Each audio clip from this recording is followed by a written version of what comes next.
Never know why some needs are warm.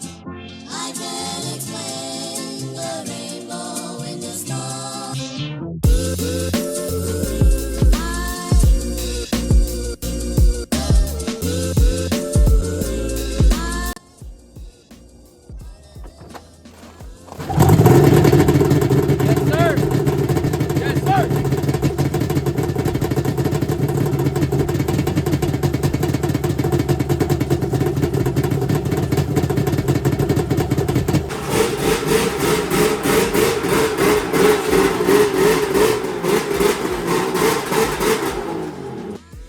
Alright guys, so I'm back here with the Mountain Max. If you guys didn't see the video, last video I posted, I got this 2000 Yamaha Mountain Max 700 triple, and today we're going to be doing a ton of work to it.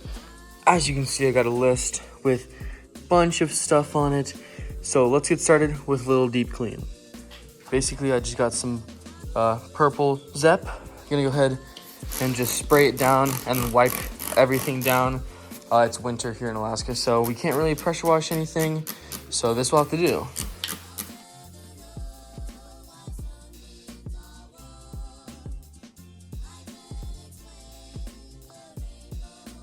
Alrighty, that is looking about as clean as I'll be able to get it using Zep and a whole lot of paper towels.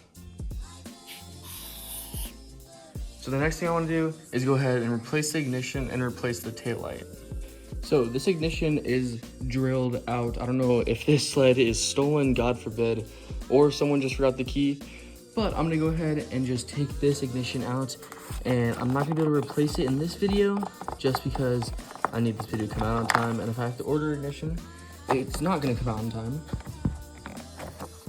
But we'll just go ahead and get her unplugged for the time being. So with the ignition removed, we can go ahead and remove the taillight, except I'm not actually going to remove it because it is cracked here and I want to replace it. But just like the ignition, I don't have it right now. It's going to take way too long to come in. So I'm going to replace this whenever I do the seat cover in a future video. So next up on the list, I want to go ahead and do a full maintenance. I want to clean these plugs and just make sure this motor is running tip top.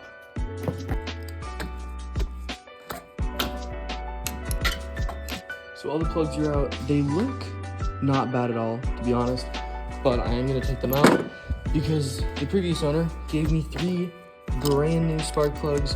So I am gonna go ahead and wire wheel these and put them in these slots to keep as spares, but I think throwing in some new ones might help it out a little bit.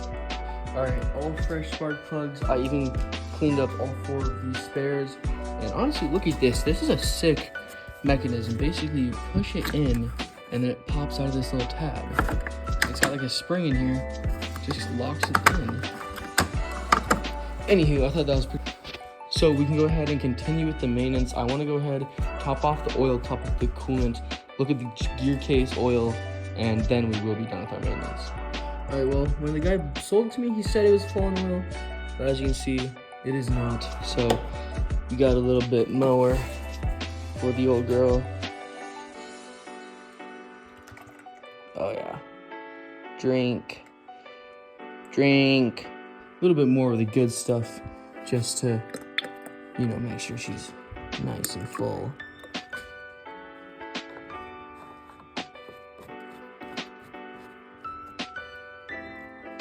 So coming down here a little bit, checking on our coolant. Okay, it squirted. So a little pressurized, but we've got coolant, so we'll just throw this back on. That coolant will burn off next time I start it up.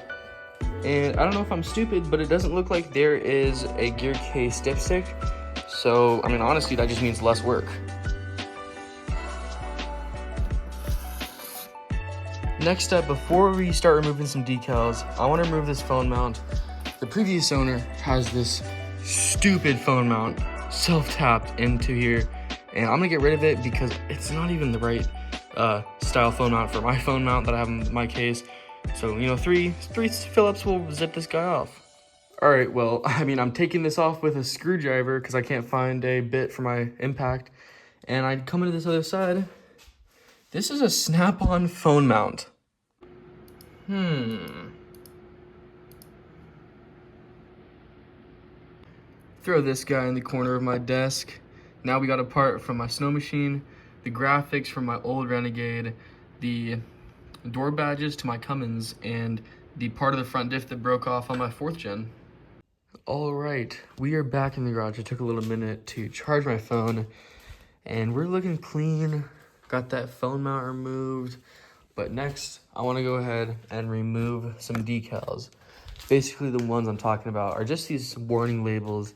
I remove these on all my sleds because I think these warning labels make your snow machines or 4-wheelers, dirt bikes, whatever, it makes them look hideous. So let's go ahead, heat these up with the hairdryer, get them off.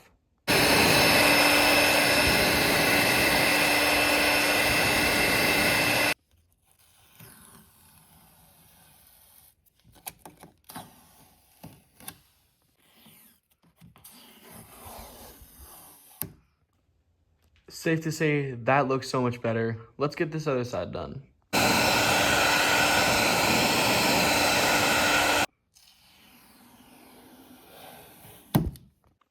That just looks so much better. All right, I went ahead, switched around the sled because the next thing to do is fix this trailing arm. If you couldn't tell, this trailing arm is pretty bent. Here's the other one, as you can see, not bent.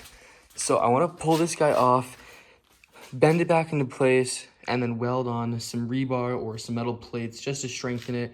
And then I want to paint it black because this one is off a wreck sled, hence why it's bent. So first to come off is going to be our tie rod, whatever you want to call that. And then whatever this guy is, I actually do not know what it's called, but I mean, it's off now. And then pull our upper arm off. That'll be fine. And the lower one. That one has a lot of play in it too. That's probably not good. And then push our shock down. We can go ahead, pull our ski out, drain all that water. And then once you take this bolt out, your trailing arm is off. All right, I've got the trailing arm in the vise. Gonna go ahead, see how straight we can get this guy.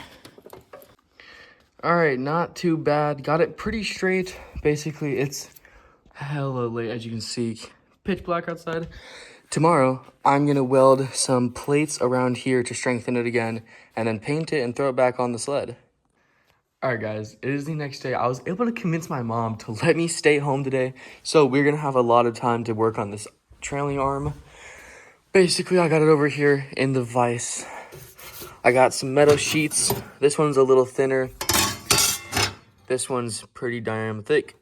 So I'm gonna go ahead and just cut out what I need here to size, and then I'll get the welder out, weld them on, and then I'm gonna start prepping this trailing arm for paint.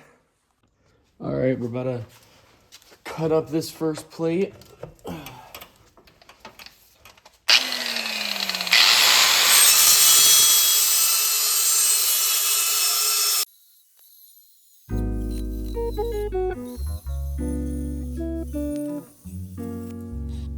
All right, so I got the rest of what I need cut out, 2 for the top and bottom, 1 more for the side.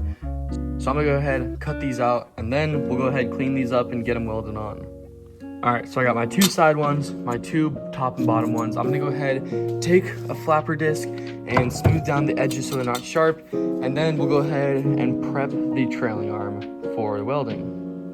All right, I got all of these cut out, cleaned up. So now all we gotta do is go ahead, clean up this bend, get all the paint off of it and the rust off of it, and then we can start welding these plates on. All right, so I got the welding surfaces cleaned up all around. As you can see, these plates are gonna work pretty well. I got a nice little ground surface even, got my welder out. So I'm gonna go ahead and let this baby warm up, and then I'm gonna get to welding because I wanna get this done.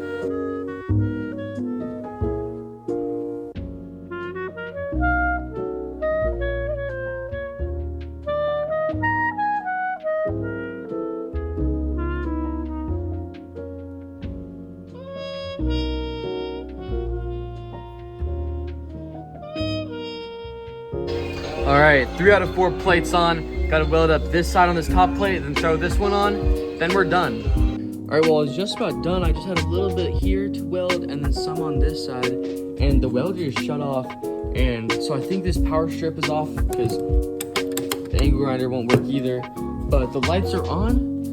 We have been having really bad winds, so that could be it. But that doesn't make sense why the lights are on and the welder won't work. But I'm gonna try to figure this out and just get this done because we're so close. All right, I'm done with the welding finally. So I'm gonna go ahead, take the flapper disc and make this all smooth, and then we can start prepping the whole traction arm for paint.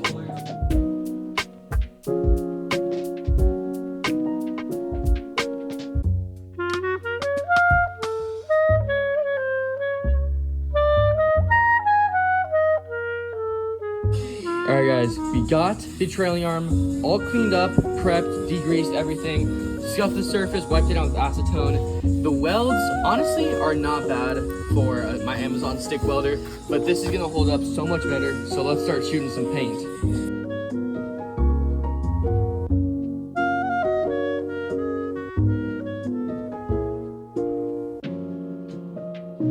All right, guys, this other side is pretty dry to the touch at least, so I'm gonna go ahead, spray this side.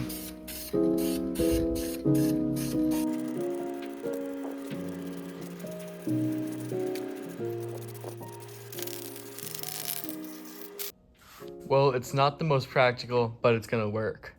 So this trailing arm is pretty much, it's fully painted, but I wanna hit it with another coat. There's some bare metal spots on this backside too. So I just gotta elevate it so I can hit both sides at once. I'm gonna go ahead, spray this with one more coat of black, and then we can throw it on the sled.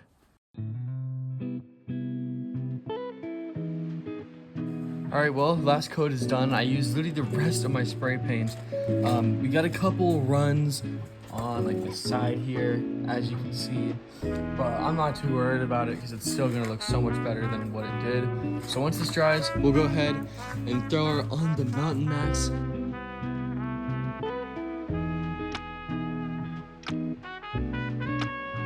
Alrighty, back in the garage.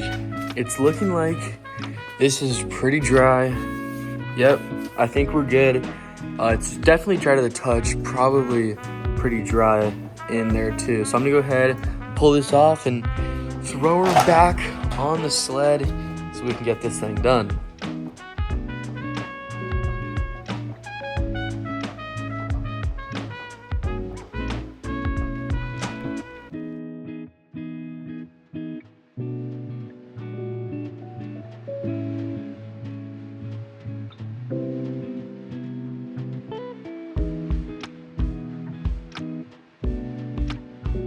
And just to top it off, a little more grease.